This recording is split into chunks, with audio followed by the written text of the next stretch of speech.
Good evening, everyone. Weather first, and clear skies around the valley right now. It's been a great day for us as our temperatures have been right at about the seasonal average. Outside, we have cooled to 85 degrees at McCarran Airport. Winds are still nice and breezy coming out of the south. We'll see more of a north wind as we head into tomorrow afternoon. Weather first 24-hour day planner, plenty of sunshine, starting off the day at 71, but ending up at 98. Yeah, it's a warm up that's coming our way. I'll tell you how long it's going to last in your weather first forecasts. Our top story tonight. They need to make him suffer consequences, send him to jail, make him learn. The family of a woman killed in the horrific bus stop crash plans to face the alleged drunk driver in court tomorrow. Good evening and thanks for joining us tonight for Action News Live at 11. I'm Spencer Lubitz. The driver of that car, Gary Lee Hosey, faces a judge for the very first time in just a matter of hours. Police say the 23-year-old was driving drunk when he crashed into the bus stop at Spring Mountain and Decatur Thursday morning. 4 passengers in his car at the time of the crash are still in the hospital tonight, along with 3 other pedestrians who were also hit, one of whom has just been upgraded from critical to fair condition. 4 others waiting at the bus stop were killed at the time of the crash. Action News reporter Katie Crowther spoke with one of the victims' family tonight and has more on how they're coping. As news spread of a car plowing into this bus stop, families began to panic. I called up Nichelle and woke her up and told her she needed to get a hold of her mom. She called me back 10 minutes later telling me she wasn't at work and they don't know where she's at. Chris Lozano knew his mother-in-law, Johnny Lee Garner, waited at that bus stop every morning to get to her nursing job at Sunrise Hospital. Johnny's daughter, Nichelle, rushed to the scene of the crash. They have Sprint and it has Family Locator, and Nichelle just kept checking it and it kept telling her that her mom's phone was here at the bus stop. So we had a hunch that she was one of the victims. That devastating hunch was later confirmed. Johnny had been killed. She was only 49 years old. At least we can come by and say goodbye, that we know this is the last place where she was. Condolences for Johnny and her family now fill the growing memorial that's formed at the crash site. My daughters don't understand. My youngest especially doesn't understand. She just tells us not to say that her grandma's gone. My 5-year-old, Aubrey, she's cried herself to sleep for the past 2 days, screaming that she wants her grandma Johnny back. Johnny's pride and joy were her 2 granddaughters, Aubrey and Alexia. These are now the last pictures the little girls will have with their grandma. Johnny will never be there for another birthday or Christmas. That's something Chris wants the alleged drunk driver who police say caused the accident to remember. I just want to understand what he's done, how he destroyed my family. Johnny's family has set up a memorial fund to help pay for funeral costs. You can get more information on our website, KTNV.com. Just click on the link to this story on our homepage. The memorial service is planned for this Saturday. There's also information on a Facebook page where people can leave messages and memories of Johnny. A lot of people already weighing in on what a great person, what a great nurse she was. Reporting live near Spring Mountain in Decatur, Katie Crowther, Channel 13, Action News.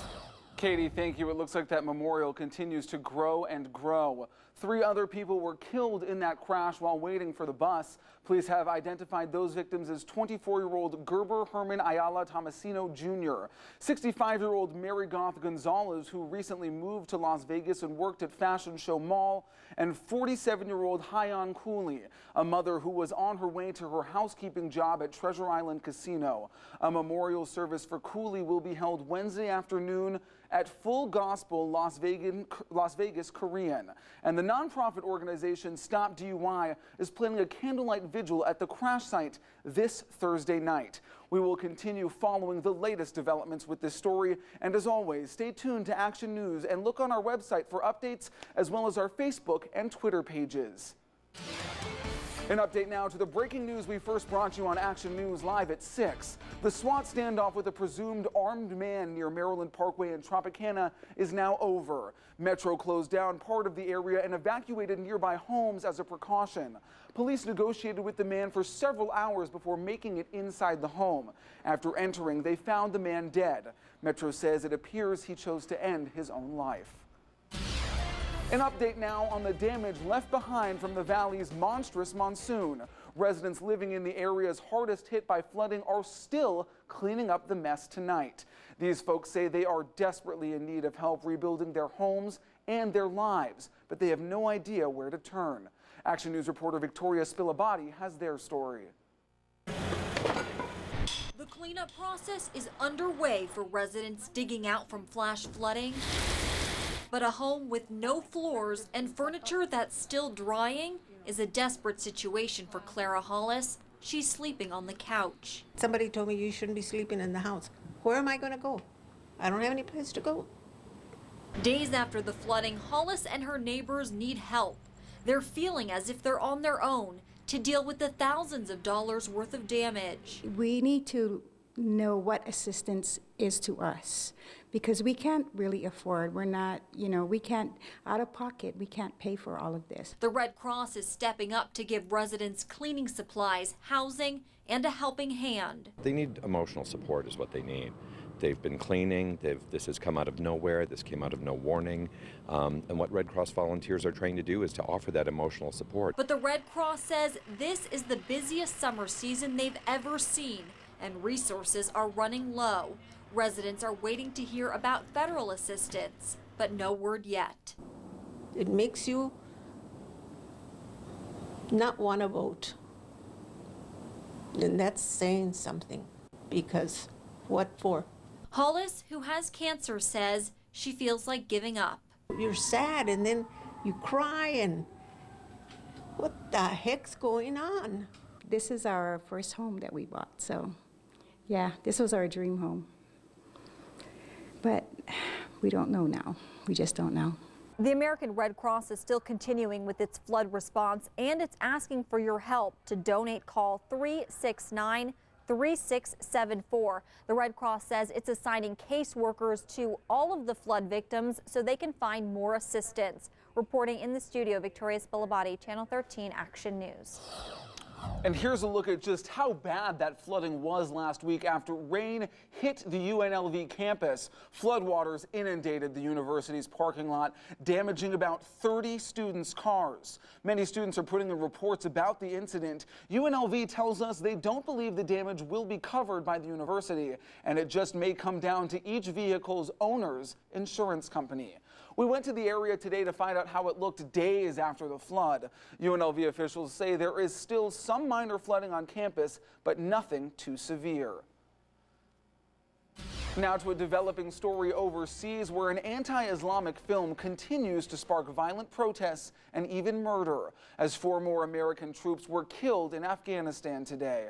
Earlier this week, 4 more Americans were killed in an attack on the U.S. Embassy in Libya, including former Navy SEAL and Henderson resident Tyrone Woods. Neighbors say Woods had just moved into the neighborhood near Eastern and St. Rose just a few months ago. Today's killings are the latest in a series of, quote, green on blue attacks in which members of Afghan security forces turn their weapons on coalition soldiers who are their supposed allies. The U.S. ambassador to the United Nations says security is a top priority in the region. We're doing our utmost to secure our facilities and our personnel in various vulnerable places. We have demanded and we are receiving the cooperation of host governments. And tonight we're also learning more about Friday's attack on the military base where Britain's Prince Harry is deployed. Prince Harry was reportedly quickly taken to safety, but the attackers caused millions of dollars worth of damage. A teenager in Chicago hoping to blow up a bar found out his plan had been thwarted by the FBI. The 18-year-old tried to set off the car bomb on Friday, but the bomb was a fake, supplied by undercover federal agents disguised as Islamic extremists. After the teen pulled the trigger and nothing happened, the 18-year-old was arrested.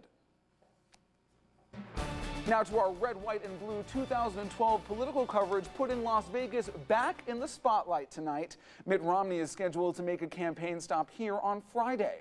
It will be Governor Romney's second visit in as many months. You may remember he spoke at a trucking company in North Las Vegas in August. So far, Romney's camp has not released the details of his upcoming visit. President Obama is kicking off a week of travel in Ohio tomorrow, with stops scheduled in Cincinnati and Columbus. The president plans to raise campaign cash in New York on Tuesday, followed by events in Florida on Thursday, Virginia on Friday, and Wisconsin on Saturday. Very busy week ahead for the president. It's now been exactly 1 year since the tragic crash at the Reno air races, and as the final day of the races began this morning, a tribute ceremony was held for the victims of the crash.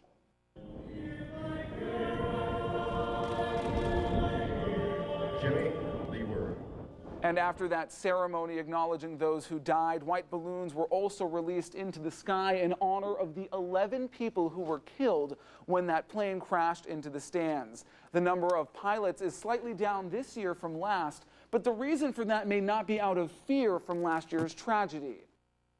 It really wasn't until early August, mid-August, that we were to say this event is happening with absolute certainty. And I think that some folks held on to making hotel reservations, plane reservations, and all that kind of stuff. Though attendance may be down, some vendors say this has been one of their best years. And fans of the air races say last year's tragedy wasn't enough to keep them away. And now Ashlee is here with a look at our forecast. And Ashlee, I'm hearing some good news, some buzz from the Weather Center.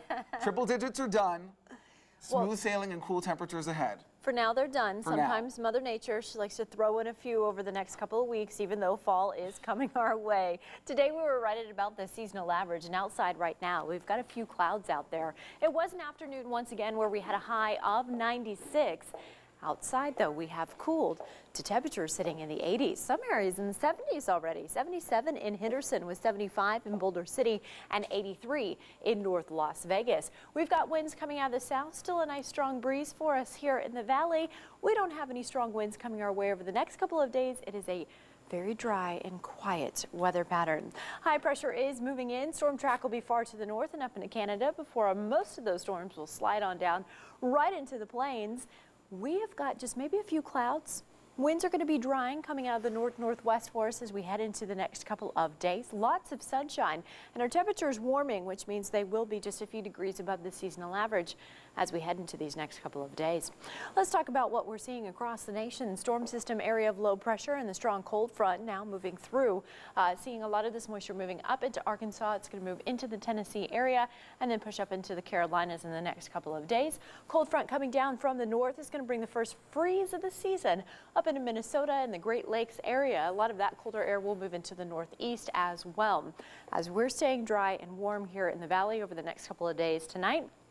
Not too bad out there. 71 our overnight low, 64 for Pahrump, 51 for Tonopah, 74 for Laughlin, and 64 for Mesquite. Temperatures tomorrow, we'll see 95 for Mesquite, 103 for Laughlin, 94 for Boulder City, 96 for Pahrump, and 83 for Tonopah. For us, expect a high of 98. Again, our seasonal average is 94, so it's just a couple of degrees above the seasonal average. But your 7-day forecast shows you that temperatures will stay there as we head through this week. No real strong winds. No rain. Again, maybe just a few fair weather clouds. Lots of sunshine. Temperatures in our overnights are going to stay in the low 70s for us. It's a quiet week ahead for us. Not a lot that's going to be coming our way. And Spencer, it makes my job pretty easy over these next 7 days. That's right, Ashley. You're going to be quite a popular lady around here with temperatures like that. Well, our next story sounds like something out of a horror movie, American Psycho perhaps. A man running for his life from a chainsaw-wielding attacker. I don't know what clicked in his head, but he went off the deep end. Tonight, the violent, unexplained attack from a sudden enemy in a man's own home. Plus, topical pain relievers may ease muscle pain and joint pain, but they may also cause some nasty burns. Hear about the risks in a Contact 13 consumer alert. You're watching Channel 13 Action News, where you ask and we investigate. The 7-day forecast, sponsored by the all-new Station Casinos boarding pass. Get the card that gets you meals, cash back, and free slot play faster. Sign up today. Now to a Contact 13 consumer alert. Authorities say topical pain relievers may be causing more harm than good. The Food and Drug Administration says consumers are reporting mild to serious chemical burns from using products like Bengay, Icy Hot, and Flexol. Some burns were serious enough to require hospitalization. The FDA advises that people not apply pain relievers on damaged or irritated skin and not to bandage the area where you've applied the product. An ongoing debate tonight out of Texas about who's at fault after police pulled over an unruly elderly woman and then resorted to violence to subdue her. The sergeant's dash cam was rolling during the whole confrontation with the 77-year-old woman. All right, let's hurry up. I've got to go to the bathroom. Let me see your driver's license insurance, please. I have a bladder infection. Let me see your driver's license insurance, please. Well, you listen to me. No, I want to see your driver's license and insurance, please, then I'll listen to you. Why? Why are you going to wait? I'm going to write you. Give me your driver's license. I'll give it to you in a minute. No, you give it to me now, I'm going to take you to jail. Well, go ahead. I think we'll let you folks at home decide how unruly she was. After she continued to resist, he eventually grabbed the woman by the arm and pulled her out of the vehicle and onto the ground. The woman received citations for speeding and failing to show ID. Her attorney says the officer went too far and that his client deserves an apology. Just as things began to calm down following Prince Harry's nude rendezvous here in Las Vegas, the royal family is now dealing with another nude photo scandal. Revealing pictures of Prince William's wife Kate have been published by a French magazine. Tonight, the royal family is preparing to go to court. ABC's Bob Woodruff has been following the royal couple as they travel around the South Pacific. The royal couple waved greetings to the people of the Solomon Islands from a truck decorated as a war canoe. Their legal battle against the tabloids just beginning back home. Even though these islands are isolated, the people here know all about it. Are people here talking about that scandal? It's on the streets. It is? It's on the streets, yes. And everybody thinks this is extremely unfair. Extremely unfair. The scandal erupted Friday when the topless pictures of Kate appeared in a French magazine. The palace quickly announced it would sue. But yesterday, another blow. This time a newspaper in Ireland which printed the pictures again. So the palace fired back. There can be no motivation for this action, the palace stated, other than greed. Now an Italian magazine is expected to publish a 26-page feature hinting at even more intimate photos of Kate. It looks now like it's going to be too late for them to stop that. So we're looking at case so far three publications have printed these pictures, and who knows? The question now is, will there be more? And William's anger is apparently stirring. Reports in London say he wants to testify against the accused if there is a trial and send them to jail. His dislike of the paparazzi has been evident since his mother, Princess Diana, was killed 15 years ago with cameras in pursuit. He's made no secret of the fact that it is his #1 concern to protect Kate, to make sure she doesn't suffer a similar fate, and so he really is going to do everything he can. So now this legal battle is going to be heading toward the court in France, perhaps even other countries down the road. As the Royal Palace put it, they're considering all proportionate responses. Bob Woodruff, ABC News, Honiara, Solomon Islands. A Colorado mother says someone stole a priceless possession, her son's ashes. The woman and her family were in the process of moving when someone broke into their car outside a hotel and stole an urn with the boy's ashes inside. He was killed in 1997 during a random shooting in California. He was just 2 years old. Police say the car was one of 10 different cars that had been broken into at a hotel parking lot over the course of just one night. A man in California had to literally run for his life after his roommate chased him out of their apartment with a chainsaw. Gary Hayes says he had just finished talking to his roommate when moments later, the man started chasing him with a revved up chainsaw. Hayes says the man tried to get into his bedroom through the window, then came in the house and chased him down the hall. Gary went back into his bedroom and locked the door. He says when his attacker went back outside, he escaped through the front door and called 911. When you come that close to getting a chainsaw wide open in your face, it scares the shit out of you. The scariest I've ever been. It's the kind of crap that you see on TV, not up here in Auburn. Hayes says he has no clue what triggered his roommate to snap. Well, you don't typically hear about church leaders promoting sex before marriage, but one pastor is now going door to door to make sure kids have enough condoms.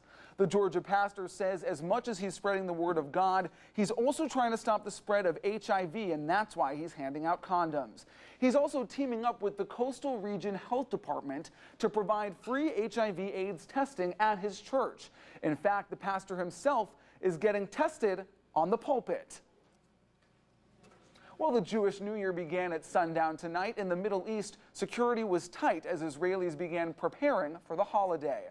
In Jerusalem, police patrolled areas around the Western Wall, as well as some major shopping centers. The New Year, Rosh Hashanah, lasts for 2 days. The 10 days between the start of Rosh Hashanah and the holiday Yom Kippur are a period of soul-searching for Jews known as the Days of Repentance. In honor of Childhood Cancer Awareness Month, a local hair salon is doing what they can to help kids battling the disease. Stylists and nail technicians at Mosaic are donating their time so that all proceeds from haircuts, trims, and manicures will go directly to Cure for the Kids Foundation charity. This is the 3rd year the salon has sponsored the Haircut-a-lon, and in the process, they've raised several thousands of dollars. Children's Specialty Center of Nevada is the only nonprofit childhood cancer center in the state of Nevada that offers multi-specialty care to insured and uninsured children in our community. And as we mentioned, this was the 3rd year Mosaic is holding that event, just one way we're working together to make Las Vegas a better place to live. Las Vegas stars were on hand to help salute our veterans today. Plus, another war vet got the surprise of a lifetime. Hear about the new set of keys that's changing everything for him and his family.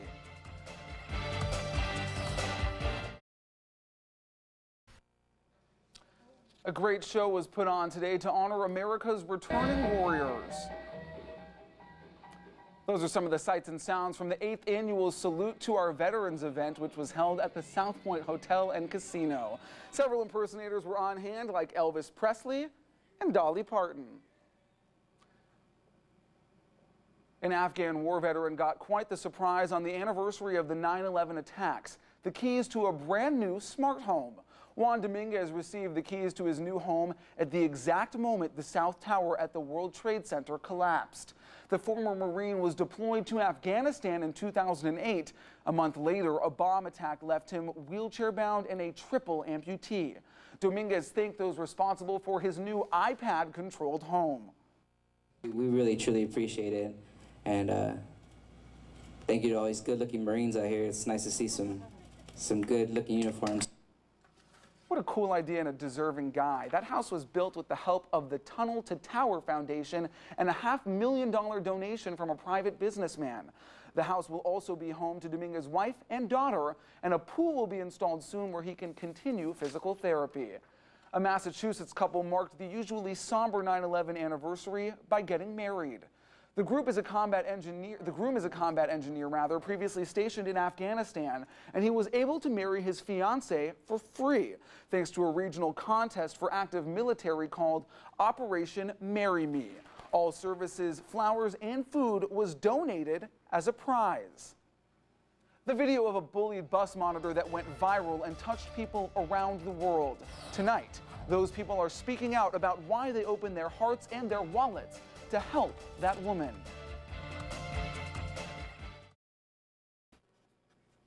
You may remember Karen Klein, the bullied bus monitor. A flood of contributions that came her way after that painful video of her being bullied went viral. More than 30,000 people made donations to Karen, and tonight we're meeting some of those folks who rushed to help her and why they did it. ABC's David Muir reports. Many of you reached out to World News, strangers to one another, but united after seeing that cell phone video of that bus monitor. 10 minutes, 9 seconds long, 68-year-old Karen Klein taunted by 4 middle school students. Karen, you're fat. You're so fat. You take up like the whole entire seat. No one stepped in on that bus, but they sure did all over the world afterward. I just couldn't sit back and not do something. This is not who people are. I'm very sorry that those children treated you that way. Look at all this blood right here. Those verbal jabs that became physical ones. Jiggle. And that bus monitor who sounded brave even afterward when she sat down with us. I didn't get angry. I just kind of tried to ignore them. Just look out the window of the bus and say, bye, guys. But it was Max Sidoroff, a Canadian, who started a fundraising drive online. He called it Let's Give Karen a Vacation. He was hoping to raise $5,000, and this past week, he presented that check that well surpassed it. $703,833. 30,000 donors, 84 countries. The average donation, $20.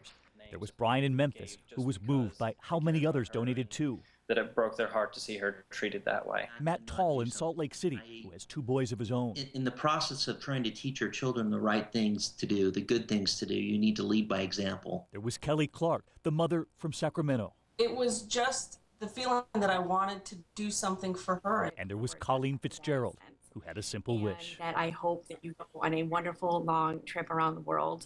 If you're only going to go one place, I'd say go to Ireland.